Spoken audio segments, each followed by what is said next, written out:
Hello everyone, कैसे हो आप सब। आई होप आप सब अच्छे से होंगे।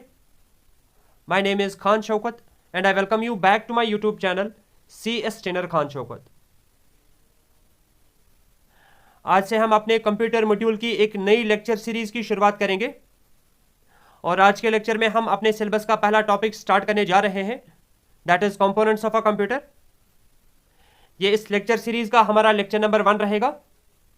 तो चलो हम शुरू करते हैं आज की क्लास को, starting over discussion about components of a computer. अगर हम कंप्यूटर के बेसिक कंपोनेंट्स की बात करेंगे, इसमें सबसे पहला कंपोनेंट आ जाता है इनपुट यूनिट। इनपुट यूनिट की मदद से हम इनपुट दे पाते हैं अपने कंप्यूटर्स को। इनपुट देने के बाद उस पर प्रोसेसिंग करने का काम कौन करता है? Central processing unit. So this is again one of the important components of a computer. Processing करने के बाद अगर हम वो डेटा किसी आउटपुट डिवाइस पे शो करेंगे तो उसको बोला जाता है आउटपुट यूनिट। या तो हम इसको आउटपुट डिवाइस पे शो कर सकते हैं या तो सेव कर सकते हैं अपनी मेमोरी में। तो एक और यूनिट आ जाता है जिसको हम क्या बोलते हैं? Memory unit.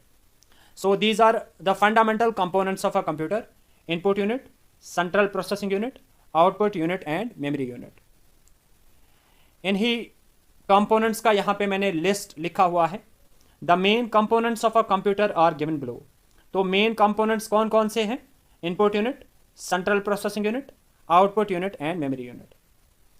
अब हम इन्हीं सारे कंपोनेंट्स के बारे में एक एक करके डिस्कशन स्टार्ट कर लेते हैं। अब हम सबसे पहले बात कर लेते हैं इनपुट यूनिट के बारे में। You have to understand the meaning of the input unit. Input unit का क्या मतलब होता है? अगर मैं एग्जाम्पल से आपको समझाऊंगा, लेट अस से this is our central processing unit.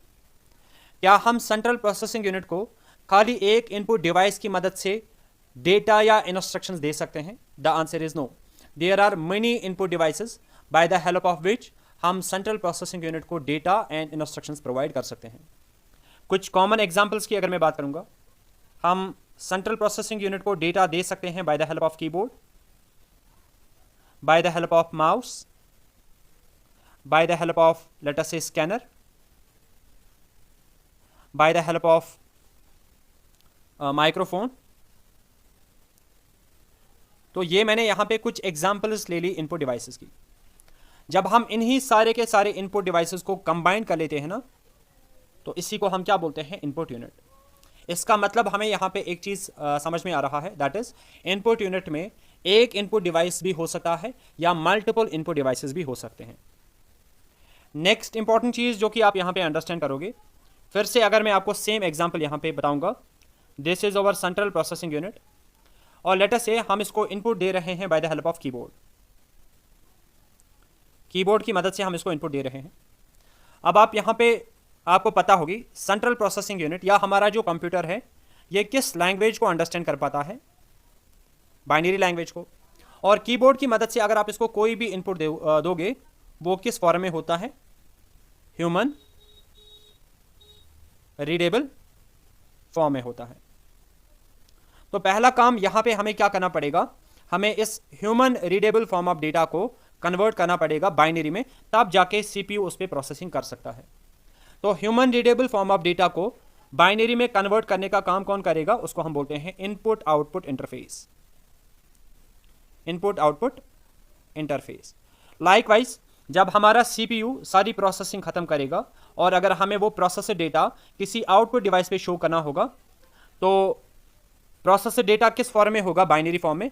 फिर से हमें उसको बाइनरी फॉर्म से लाना पड़ेगा ह्यूमन रीडेबल फॉर्म में। तो वो काम भी कौन करेगा? Again input output interface.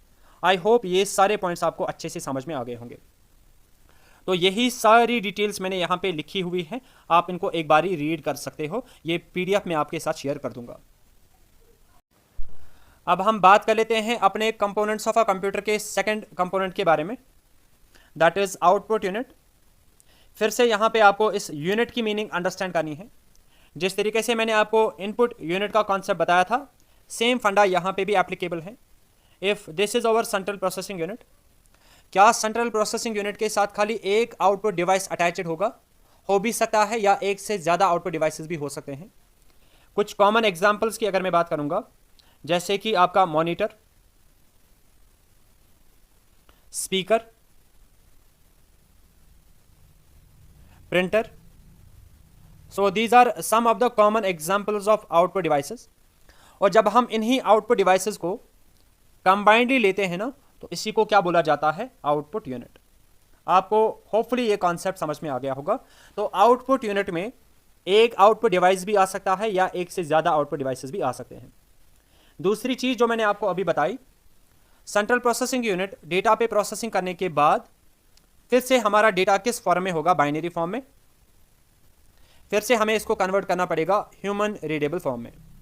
तो बाइनरी डेटा को ह्यूमन रीडेबल फॉर्म में कन्वर्ट करने का काम कौन करेगा? अगेन इनपुट आउटपुट इंटरफेस, जो मैंने आपको ऑलरेडी बताया। और यहाँ पे हम कोई ना कोई कोडिंग टेक्निक इस्तेमाल करते होंगे।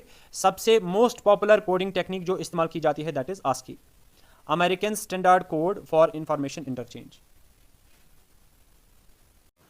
अब हम बात कर लेते हैं थर्ड इंपॉर्टेंट कंपोनेंट के बारे में, that is central processing unit. Central processing unit को हम शॉर्ट में बोलते हैं CPU। ठीक है। अब ये जो सेंट्रल प्रोसेसिंग यूनिट होता है, इसका काम क्या होता है? डेटा प्रोसेस करना। इसका काम होता है डेटा प्रोसेसिंग का। अब जो भी डेटा ये प्रोसेस करेगा, वो डेटा आएगा कहाँ से? या तो हम इनपुट डिवाइस की मदद से इसको डेटा प्रोवाइड कर सकते हैं, या तो अगर हमने कोई डेटा ऑलरेडी मेमोरी में स्टोर किया हुआ है, हम वो वाला डेटा भी CPU को प्रोवाइड कर सकते हैं। ये जो CPU हमारा होता है, क्योंकि ये प्रोसेसिंग करता है, दैट इज वाई इसको बोला जाता है brain of the computer. As it is, ये क्वेश्चन बहुत बार एग्जामिनेशन में पूछा गया है, आप भी इसको एज इट इज याद रखोगे। सेंट्रल प्रोसेसिंग यूनिट को क्या बोला जाता है? Brain of the computer. और प्रोसेसिंग करने के बाद सेंट्रल प्रोसेसिंग यूनिट या तो प्रोसेस्ड डेटा डिस्प्ले करा सकता है आउटपुट डिवाइस पे, या तो ये प्रोसेस्ड डेटा हम वापस से स्टोर कर सकते हैं किसमें? मेमोरी में। आई होप यहां तक आपको चीजें अच्छे से समझ में आ चुकी हैं। नेक्स्ट इंपॉर्टेंट चीज जो कि आप याद रखोगे, ये जो हमारा सेंट्रल प्रोसेसिंग यूनिट होता है, सेंट्रल प्रोसेसिंग यूनिट होता है, it is internally made up of arithmetic logic unit, जिसको हम ALU बोलते हैं, कंट्रोल यूनिट जिसको हम CU बोलते हैं, एंड मेमोरी रजिस्टर्स। तो जो हमारा सेंट्रल प्रोसेसिंग यूनिट होता है, it is internally made up of 3 components, ALU, CU and registers. अब हम इन्हीं सेंट्रल प्रोसेसिंग यूनिट के इंटरनल कंपोनेंट्स के बारे में एक एक करके बात करेंगे। सबसे पहले हम देखेंगे कि ये अर्थमेटिक एंड लॉजिक यूनिट क्या होता है। नाम से ही आपको समझ में आ रहा होगा, arithmetic and logic unit use किया जाता है अर्थमेटिक एंड लॉजिकल ऑपरेशंस को परफॉर्म करने के लिए। अब अर्थमेटिक ऑपरेशंस में कौन कौन सा ऑपरेशन ये हमें परफॉर्म करके देता है? जैसे कि एडिशन, सब्ट्रैक्शन, मल्टीप्लिकेशन, डिवीजन। अगर आपको ये सारे ऑपरेशंस परफॉर्म करने होंगे तो सेंट्रल प्रोसेसिंग का कौन सा इंटरनल कंपोनेंट इसके लिए रेस्पॉन्सिबल होता है? That is arithmetic and logic unit. ये तो हो गए arithmetic operations. Likewise ALU is also responsible for performing logical operations. Logical operations में अगर आपको कंपेयर करना होगा दो वैल्यूज को, लेट अस से इज 10 ग्रेटर देन 20, एक लॉजिकल ऑपरेशन माना जाएगा, क्योंकि हम यहाँ पे दो नंबर्स को आपस में कंपेयर कर रहे हैं। अब इसका वैल्यू ट्रू भी आ सकता है, फॉल्स भी आ सकता है, बट इसको हम बोलते हैं लॉजिकल ऑपरेशन। इसी पैटर्न पे अगर हमें लॉजिकल और, and, XOR, XNOR, NAND, nor, ये कोई भी ऑपरेशन परफॉर्म करना होगा, सो अगेन उसके लिए अर्थमेटिक लॉजिकल ऑपरेशन हमें ये कैलकुलेशंस परफॉर्म करके देता है। नेक्स्ट पॉइंट जो आप याद रखोगे, arithmetic logic unit is the main component of CPU। ये CPU का एक इंपॉर्टेंट और मेन कंपोनेंट माना जाता है इसको, and it is the fundamental building block of CPU। ये CPU का फंडामेंटल बिल्डिंग ब्लॉक है। किसकी हम बात कर रहे हैं? अर्थमेटिक लॉजिकल यूनिट की।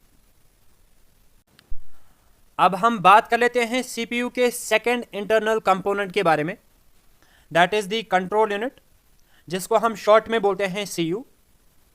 ये जो कंट्रोल यूनिट होता है, ये सारे के सारे कंपोनेंट्स ऑफ अ कंप्यूटर के ऑपरेशंस को कंट्रोल करता है, यानी कि मेमोरी को भी ये कंट्रोल करता है, अर्थमेटिक लॉजिक यूनिट को भी ये कंट्रोल करता है, इनपुट आउटपुट डिवाइसेस को भी ये कंट्रोल करता है। किस तरीके से कंट्रोल करता है? By generating timing and control signals. Timing and control signals. Timing and control signals को जनरेट करके कंट्रोल यूनिट सारे कंपोनेंट्स ऑफ अ कंप्यूटर के ऑपरेशंस को कंट्रोल कर लेता है, whether that be ALU, memory, registers और इनपुट आउटपुट यूनिट। ये कंट्रोल यूनिट जो होता है, it is also responsible for decoding the instruction. जो भी इंस्ट्रक्शन फेच की होगी हमने मेमोरी से, उसको डिकोड करने का काम भी कौन करेगा? Control unit. इसको इंटरप्रेट करने का काम भी कौन करेगा? Control unit. इंटरप्रेट करने के बाद ये डिजायर्ड कंट्रोल सिग्नल जनरेट करता है और सेंड करता है ये टू इनपुट आउटपुट डिवाइसेस, तब तक जब तक हम इस पूरी की पूरी इंस्ट्रक्शन को प्रॉपर्ली एग्जीक्यूट नहीं करते हैं। आई होप ये कॉन्सेप्ट भी आपको अच्छे से समझ में आ गया होगा। ये जो टाइमिंग एंड कंट्रोल सिग्नल्स होती है ना, ये किसके थ्रू पास हो जाती है? From control unit to other components of a computer, उसको हम बोलते हैं कंट्रोल बस। Control bus. आपको यह भी पता होनी चाहिए, अगर हम 2-3 कंपोनेंट्स की बात करेंगे ना, अगर इन 2-3 कंपोनेंट्स के बीच में अगर हमें डेटा ट्रांसफर करना होगा तो उसके लिए इस्तेमाल किया जाता है डेटा बस का। अगर एड्रेसेस हमें ट्रांसफर करने होंगे तो उसके लिए इस्तेमाल किया जाता है एड्रेस बस। और अगर ये timing and control signals transfer करनी होगी from one module to another तो उसके लिए इस्तेमाल किया जाता है कंट्रोल बस। और एक और पॉइंट आप यहां पे याद रखोगे, ये जो आपका कंट्रोल यूनिट होता है इसको बोला जाता है central nervous system of the computer. As it is आप ये वाला पॉइंट भी याद रखोगे, क्योंकि ये भी आपके एग्जामिनेशन के लिए थोड़ा सा इंपॉर्टेंट बन सकता है। अब हम सेंट्रल प्रोसेसिंग यूनिट के थर्ड इंपॉर्टेंट कंपोनेंट पे आ जाते हैं, दैट इज मेमोरी रजिस्टर्स, और सिंपली आप इसको बोलते हो रजिस्टर्स।